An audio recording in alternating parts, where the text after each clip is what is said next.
ओम परमात्मा की कृपा से आज हमारे लिए ये सुदिन प्राप्त हुआ है। अलवर ज़िले के केरवा जाट गांव जो कृषि प्रधान गांव है, यहाँ हर तरह की फसल पैदा होती है और उसी के बारे में मैं बात करने आया हूँ। यहाँ मेरे साथ जगनलाल और जसवंत सिंह दोनों खड़े हैं। मेरे इनसे कुछ प्रश्न रहेंगे कि मनुष्य किस तरीके से आज रोगी होता जा रहा है और किस तरीके से अपने जो मित्र हैं पशु वो भी रोगग्रस्त होते चले जा रहे हैं। उसके कारणों के बारे में मैं प्रश्न पूछता हूँ कि आपने ये जो फसल बोई है जसवंत जी, इसमें आप किस तरह की यूरिया का, डीएपी का या अन्य औषधियों का, किस तरीके से रसायनों का प्रयोग करते हैं जिससे ये फसल आपकी इतनी अच्छी सुंदर हरी भरी हो रही है। इसके बारे में मुझे बताएं, क्या क्या प्रयोग, कितनी मात्रा में आप डालते हैं? इनमें यूरिया और डीएपी का ज़्यादा रहता है। यूरिया डीएपी ज़्यादा डलता है और बथुआ को मारने के लिए बथुआ मार दवाई दी जाती है। अच्छा। उनसे फसल तो हरी भरी रहती है लेकिन वो फिर नुकसान करते हैं। खाने लायक तो रहते नहीं है गेहूँ। हाँ, तो देखो जसवंत सिंह जी एक पढ़े लिखे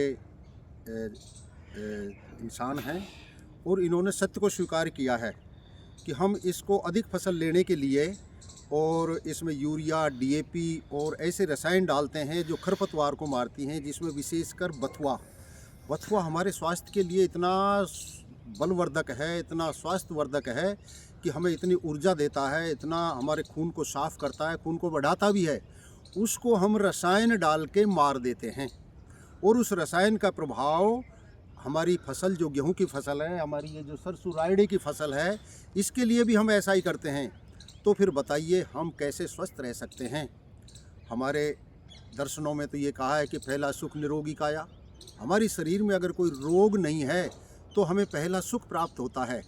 आज संसार के सारे जीव, जो जीव के लक्षणों में आता है सुख प्राप्त करना, सारे जीव जो हैं उनको एक इच्छा होती है कि हम सुखी रहें और सुखी रहने के लिए हम कर क्या रहे हैं इसके ऊपर विचार करना है।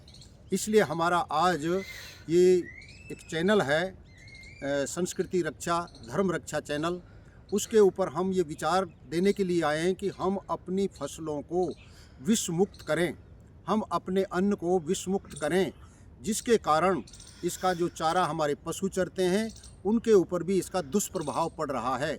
उसके कारण ये एक दो बार तो पशु ब्याते हैं, उसके बाद में इनके अंदर इतनी गर्मी हो जाती है कि ये गर्भधारण ही नहीं कर पाते हैं।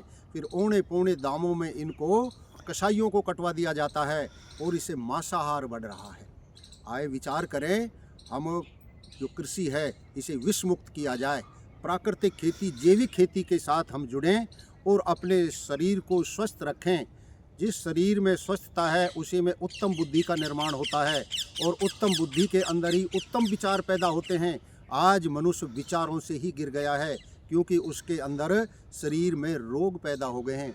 उसके अंदर एक ही विचार पैदा होता है, जैसा मेरा आकलन है और संसार के लोग भी इसी की और धारणा बनाए हुए हैं कि हमें धन चाहिए और धन प्राप्त करने के लिए हमने क्या किया, अधिक डीएपी, अधिक यूरिया और खरपतवार का मारने के लिए हमने रसायनों का प्रयोग कर दिया। एक बार तो लगता है खेती अच्छी है। मैं अपने जीवन का अनुभव बता रहा हूँ कि आज से लगभग 30-35 साल पहले खेती में यूरिया और डीएपी देकर हम 40-50 मन का बीघा तक लेते थे। लेकिन आज मैं पूछना चाहता हूँ आप दोनों से, क्या आज आपके एक बीघा में 40-50 मन हो जाता है या 25-30 मन के ऊपर आ गया है?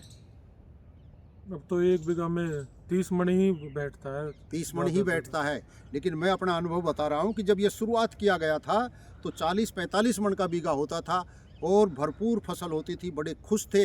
आज धरती माता को हमने बंजर कर दिया है, इसे हमने रोगी कर दिया है और इस रोग से बचने के लिए हम ये प्राकृतिक जो खेती है इसका सहारा लें। अधिक पशु रखकर गोबर, आपके ये जो कचरा पड़ा है इसको, जैसे ये बूंदा पड़ा है बाजरे का, इसको एक गड्ढा खोद कर हम उसमें डाल दें, ऊपर से गोबर का पानी मिलाकर छिड़काव कर दें। और खरपतवार को मारने के लिए आपके यहाँ 2-3 औषधियाँ हैं। नीम हमारा बहुत बड़ा मित्र है, ये जो आकोड़ा है, धतूरा है, तीनों को आप गौमूत्र अगर उपलब्ध होता है तो एक ड्रम में उसको डाल दें, गौमूत्र, पानी, और इनको गला दें उसमें, और उसके बाद में इसको 10 दिन सड़ने दें। इसमें थोड़ा सा गुड़ भी डाल दें और उसके बाद में इसका छिड़काव करो। आपका अन्न इतना शुद्ध होगा, खरपतवार मारने की ज़रूरत नहीं है। और आपके जो खेती के जो हमारे मित्र हैं, कृषि मित्र जिनको बोलते हैं, जो धरती माता के अंदर होते हैं, वो सुरक्षित होंगे। जब आप ऊपर से जहर डालते हो तो जैसा मैंने वैज्ञानिक परीक्षणों के द्वारा जांचा गया है, मैं सांचौर ज़िले के कई वैज्ञानिकों से मिला और जो इसके ऊपर काम अनुसंधान कर रहे हैं, उन्होंने कहा कि जैसे ही जहर डाला जाएगा, जो हमारे मित्र हैं लगभग 20 फुट तक अंदर चले जाते हैं अपनी जीवन रक्षा के लिए। जैसे हमें कोई मारने के लिए आता है तो हम भी अपनी जीवन रक्षा के लिए कहीं ना कहीं छुपते हैं। अगर आप ये रासायनिक प्रयोगों का प्रयोग इसी तरह करते गए तो जैविक जो हमारे मित्र हैं वो अंदर चले जाएंगे। इसलिए जैविक खेती इस तरीके से करेंगे तो वो अपने गुणों को, अपने खुराक को धारण करने के लिए ऊपर आएंगे और खेती को, हमारे खेत को, धरती माता को इतनी उर्वरता देंगे, उतनी शक्ति देंगे, और अन्न भी हमारा पवित्र भी होगा और हमारे लिए वो सुदृढ़ता पैदा करने वाला होगा। शरीर में कोई रोग नहीं होगा। इसका चारा पशु चरेगा तो वो लंबे समय तक अधिक बच्चे देकर, अधिक दूध देकर और हमको वो संतुष्टि देगा, हमें वो सुदृढ़ता देगा। इसलिए मेरा निवेदन है सभी किसान भाइयों से कि आगे आने वाला समय अगर इसी तरीके से हम बढ़ते रहे तो ये धरती माता हमको जवाब दे जाएगी। फिर हम क्या खाएंगे, या खाएंगे तो फिर ऐसी चीज़ खाएंगे जिससे हमारे शरीर में रोग हो जाएंगे। उन रोगों से बचने के लिए, सुख प्राप्त करने के लिए हम जैविक खेती को अपनाएं, अपने धरती माता को भी बचाएं, अपने मित्र जो हैं ये पशु और पक्षी, इनको भी बचाएं। आज अनेकों प्रकार की चिड़ियाओं की नस्लें ख़त्म हो चुकी हैं, क्योंकि हम जब खेती बोते हैं तो उसमें जो एल्ड्रिन मिलाते हैं उसको चिड़िया चुग जाती है, बेचारी वही मर जाती है। आज उनकी नस्लें ख़त्म हो चुकी हैं। हम अपने पशु पक्षियों को भी बचाएं जो हमारे मित्र हैं, और अधिक खेती में अन्न उपजाने के लिए हम रासायनों का प्रयोग न करके जैविक संसाधन अपनाएं।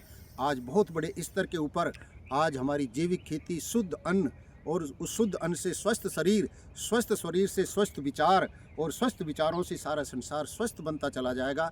सबको प्रसन्नता होगी, सब में मित्रता होगी। आज हम हत्याएं कर रहे हैं, किसी भी प्रकार से हम जीव को, अपनी योनि को स्वाभाविक रूप से नहीं, कृत्रिम रूप से छुड़ा रहे हैं। ये हत्याएं हैं, और ये हत्याओं का प्रभाव इतना हो रहा है कि हम सारे के सारे जो है हत्यारे बन गए। आज हमारे अंदर इतना आक्रोश है, इतनी गर्मी है, इतना क्रोध है कि हम सब बेचैन होते चले जा रहे हैं। उस बेचैनता से बचने के लिए, शांति को धारण करने के लिए, उत्तम स्वास्थ्य को धारण करने के लिए हमें प्राकृतिक खेती के साथ जुड़ना होगा, जैविक खेती के साथ जुड़ना होगा। अपने जीवन को, अपने शरीर को स्वस्थ रखना होगा, परिवार को प्रसन्न रखना होगा, अपनी समाज और अपने राष्ट्र की रक्षा करनी होगी। इन्हीं सब चीज़ों के लिए आज हम ऐसे गाँव में आए हैं जहाँ हमेशा बहुत अच्छी हरी भरी खेती होती है और उपजाऊ ज़मीन है, अच्छा पानी है। और उसके लिए मैंने जैसा इन लोगों से जानकारी ली तो ये सच्चाई है, ये बिल्कुल सच्चाई है कि हम आज कितने पीछे हटते चले जा रहे हैं, और एक स्टेज ऐसी आ जाएगी कि हमारी धरती माता भी खराब हो जाएगी और हमें अन्न भी मिलना बंद हो जाएगा। इसलिए हम ऐसे उपाय करें कि हमारी धरती माता भी खराब ना हो और अन्न की मात्रा भी हमें उचित मात्रा में मिलती रहे, जिससे हमारा स्वास्थ्य अच्छा रहे, पशु पक्षी हमारे निरोग रहें, अधिक दूध की मात्रा हो, बच्चे भी हमारे स्वस्थ रहें, अच्छे संस्कार जाएं। समाज, राष्ट्र और धर्म की रक्षा का यही संदेश देने के लिए मैं आज आपके बीच में उपस्थित हुआ हूँ। सभी लोगों से निवेदन है, अधिक से अधिक इस विचार को सुनें, अच्छा लगे तो अपने जीवन में अपनाएं। ओम शांति शांति शांति।